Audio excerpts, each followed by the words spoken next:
In the history of modern warfare, few environments are as unforgiving as the urban sprawl.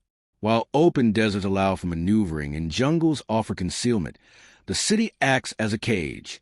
Here, the battlefield becomes a vertical nightmare of subterranean tunnels, street-level kill zones, and rooftop sniper nests. In this Pacific theater, one of the most densely populated strips of land on Earth, war does not happen in a vacuum. It happens in living rooms and schoolyards. From a high-altitude drone perspective, the geometry is overwhelming. A gray, chaotic mosaic of cinder-block housing, narrow alleyways, and flat rooftops cluttered with water tanks. There is no green space, and the heat radiates off the concrete, creating a shimmering distortion in the air. To the untrained eye, this is a neighborhood, but to the military strategist, it is a fortress of unintended cover, where every window is a firing position, and every pile of refuse could hide an explosive. The conflict here is asymmetrical, a collision between a technologically superior state military and an entrenched guerrilla force that knows every crack in the pavement. On this specific day, intelligence flags a critical anomaly. A high-ranking militia commander responsible for logistics has surfaced in a residential apartment block in Sector 4. The military command faces a binary but agonizing choice. An airstrike guarantees neutralization but carries an unacceptable risk of mass civilian casualties. The alternative is a ground raid, a surgical extraction requiring a convoy of armored vehicles to enter hostile territory in daylight. The elite unit assigned to the mission knows the risks.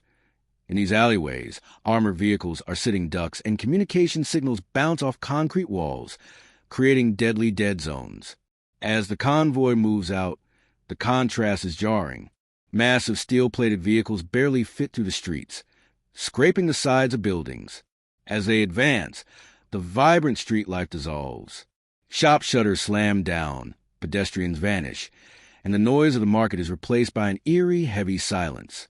This is a telltale sign of an ambush, the disappearance of the populace. The civilians, knowing the rhythm of violence better than the soldiers, retreat to interior rooms, clutching their children. When the convoy reaches a target intersection, the trap is sprung. From a ruined building, a rocket-propelled grenade hisses through the air, striking the lead vehicle. The street erupts in smoke and debris, freezing the convoy in place. The surgical operation instantly devolves into a desperate siege, with civilians trapped in the blast radius of a war they did not choose. In urban warfare, time is the enemy. Every second a convoy remains stationary, the tactical advantage shifts to the insurgents.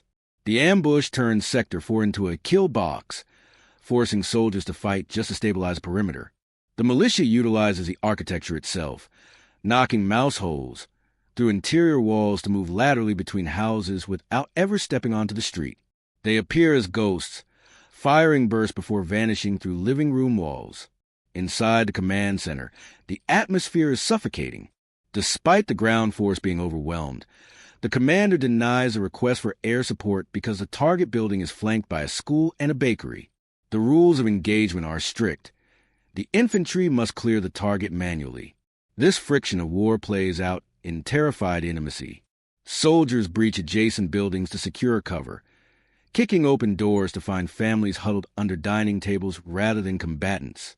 The split-second processing required to distinguish a threat from a mother shielding her child places immense psychological strain on the operators. Eventually, snipers secure the high ground, suppressing the militia fire enough of the convoy to deploy smoke canisters. A specialized breach team blows the door of the target apartment, flooding the room only to find that the intelligence was partially too late. The commander has fled through a tunnel network, leaving behind only weapons and maps. As the sun begins to set, casting long, blood-red shadows across the ruined street, the convoy withdraws. The withdrawal is as dangerous as the entry, but as the heavy armor recedes, the city begins to exhale. The gunfire stops, replaced by the wailing of sirens. Residents emerge from their homes to inspect the damage, facades pockmarked with bullet holes and water mains ruptured. The skirmish lasted only 45 minutes, a minor engagement in the ledger of military history. But the true cost is measured in the erosion of normalcy. For the soldiers, it was a mission. For the residents, it was a Tuesday. As the city lights flicker on, Sector 4 remains a dark wound in the urban fabric. There are no clear victors here, only the survival of the lucky, waiting for the next time the war comes knocking.